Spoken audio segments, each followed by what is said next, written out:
प्यारे बच्चों, बाल महाभारत में अब तक आपने सुना कि युधिष्ठिर से जो राज्य दुर्योधन ने धोखे से छीना था, उसे वह किसी भी कीमत पर वापस करने के लिए तैयार नहीं था और उसके लिए दुर्योधन युद्ध लड़ने को भी तैयार था।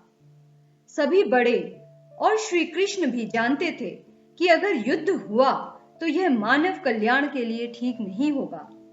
इसीलिए श्री कृष्ण पांडवों की तरफ से आखिरी बार कौरवों के पास शांति का प्रस्ताव लेकर जाते हैं। अब सुनते हैं आगे।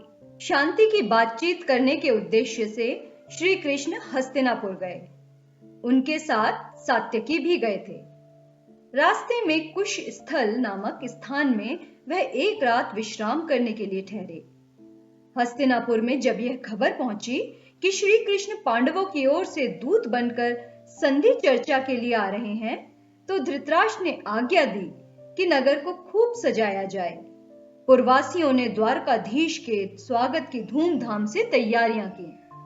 दुशासन का भवन दुर्योधन के भवन से अधिक ऊंचा और सुंदर था। इसीलिए धृतराष्ट्र ने आज्ञा दी कि उसी भवन में श्री कृष्ण को ठहराने का प्रबंध किया जाए। श्री कृष्ण हस्तिनापुर पहुंच गए।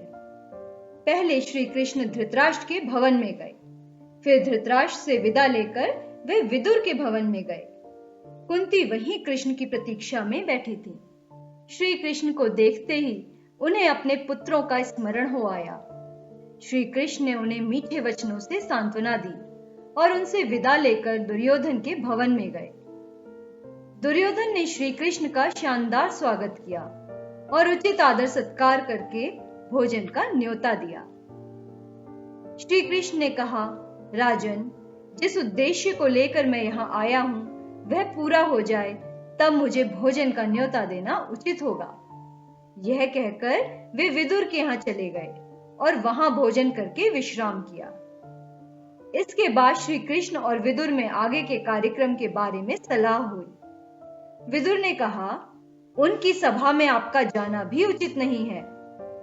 दुर्योधन आदि के स्वभाव से जो भी परिचित थे, उनका भी यही कहना था कि वे लोग कोई न कोई कुचक्र रचकर श्री कृष्ण के प्राणों तक को हानि पहुंचाने की चेष्टा करेंगे।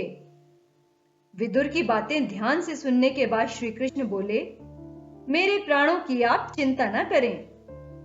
दूसरे दिन सवेरे दुर्योधन और शकुनी ने आकर श्री कृष्ण से कहा, महाराज धृतराष्ट्र आपकी प्रतीक्षा कर रहे हैं। इस पर विदुर को साथ लेकर श्री कृष्ण धृतराष्ट्र के भवन में गए। वासुदेव के सभा में प्रविष्ट होते ही सभी सभासद उठ खड़े हुए। श्री कृष्ण ने बड़ों को विधिवत नमस्कार किया और आसन पर बैठे। राजदूत एवं संभ्रांत अतिथि सा उनका सत्कार किया गया। इसके बाद श्री कृष्ण उठे और पांडवों की मांग सभा के सामने रखी। फिर वह धृतराष्ट्र की ओर देखकर बोले, राजन, पांडव शांति प्रिय हैं, परंतु साथ ही यह भी समझ लीजिए कि वे युद्ध के लिए भी तैयार हैं। पांडव आपको पिता स्वरूप मानते हैं। ऐसा उपाय करें जिससे आप भाग्यशाली बने। यह सुनकर धृतराष्ट्र ने कहा, सभासदों, मैं भी वही चाहता हूं जो श्री कृष्ण को प्रिय है। इस पर श्री कृष्ण दुर्योधन से बोले, मैं इतना ही कहना चाहता हूं कि पांडवों को आधा राज्य लौटा दो और उनके साथ संधि कर लो। यदि यह बात स्वीकृत हो गई तो स्वयं पांडव तुम्हें युवराज और धृतराष्ट्र को महाराज के रूप में सहर्ष स्वीकार कर लेंगे। भीष्म और द्रोण ने भी दुर्योधन को बहुत समझाया, फिर भी दुर्योधन ने अपना हठ नहीं छोड़ा। वह श्री कृष्ण का प्रस्ताव स्वीकार करने पर राजी न हुआ। धृतराष्ट्र ने दोबारा पुत्र से आग्रह किया कि श्री कृष्ण का प्रस्ताव मान लें, नहीं तो कुल का सर्वनाश हो जाएगा। दुर्योधन ने अपने आप को निर्दोष सिद्ध करने की जो चेष्टा की थी, उससे श्री कृष्ण को हंसी आ गई। तभी श्री कृष्ण ने दुर्योधन को उन सब अत्याचारों का विस्तार से स्मरण दिलाया जो उसने पांडवों पर किए थे। भीष्म, द्रोण आदि प्रमुख वृद्धों ने भी श्री कृष्ण के इस वक्तव्य का समर्थन किया। यह देखकर दुशासन क्रुद्ध हो उठा और दुर्योधन से बोला, भाई, मालूम होता है ये लोग आपको कैद करके कहीं पांडवों के हवाले न कर दें। इसीलिए चलिए यहां से निकल चले। इस पर दुर्योधन उठा और अपने भाइयों के साथ सभा से बाहर चला गया। इसी बीच धृतराष्ट्र ने विदुर से कहा, तुम जरा गांधारी को सभा में ले आओ। उसकी समझ बहुत स्पष्ट है और वह दूर की सोच सकती है। हो सकता है उसकी बातें दुर्योधन मान ले। यह सुनकर विदुर ने सेवकों को आज्ञा देकर गांधारी को बुला लाने को भेजा। गांधारी भी सभा में आई और धृतराष्ट्र ने दुर्योधन को भी सभा में फिर से बुलाया। दुर्योधन सभा में लौट आया। क्रोध के कारण उसकी आंखें लाल हो रही थीं। गांधारी ने उसे कई तरह से समझाया, परंतु दुर्योधन ये बातें मानने वाला कब था। अपनी मां को भी उसने मना कर दिया और दोबारा सभा से निकलकर चला गया। बाहर जाकर दुर्योधन ने अपने साथियों के साथ मिलकर एक षड्यंत्र रचा और राजदूत श्री कृष्ण को पकड़ने का प्रयत्न किया।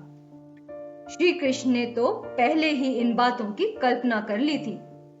दुर्योधन की यह चेष्टा देखकर वह हंस पड़े। श्री कृष्ण उठे। सात्विकी और विदुर उनके दोनों ओर हो गए। सब सभासदों से विधिवत आज्ञा ली। सभा से चलकर सीधे कुंती के पास पहुंचे और उनको सभा का सारा हाल कह सुनाया। कुंती बोली, हे कृष्ण, अब तुम ही मेरे पुत्रों के रक्षक हो। श्री कृष्ण रथ पर आरूढ़ होकर उपप्लव्य की ओर तेजी से रवाना हो गए। युद्ध अब अनिवार्य हो गया था।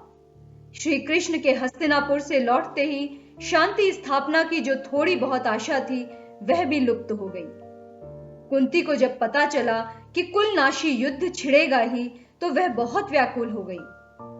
चिंता के कारण आकुल हो रही कुंती अपने पुत्रों की सुरक्षा का विचार करती हुई गंगा के किनारे पहुंची, जहां कर्ण रोज संध्या वंदन किया करता था।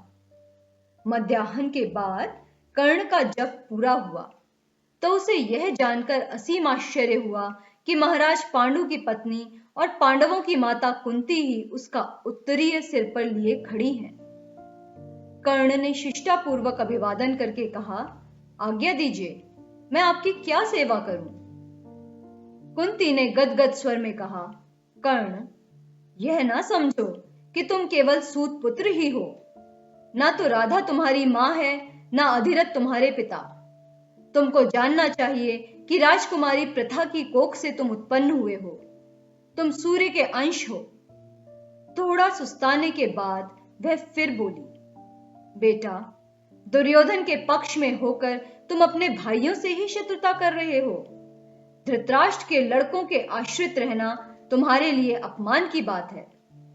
तुम अर्जुन के साथ मिल जाओ, वीरता से लड़ो और राज्य प्राप्त करो।